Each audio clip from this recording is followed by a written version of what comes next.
সাধনা সফল হবে যদি গো আমায় স্নেহ দিয়ে গুরুদেব বুকে টেনে নেয়। গুরুকে জানাই আমি শ্রদ্ধা প্রণাম, তাই তো গুরুর মান রাখতে এলাম।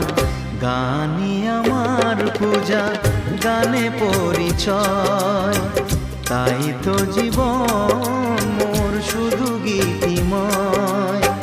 শোনাতে এলাম গান এই আসরে, ভরিয়ে দিতে প্রাণ সুরে সুরে। গানই আমার পূজা, গানে পরিচয়, তাই তো জীবন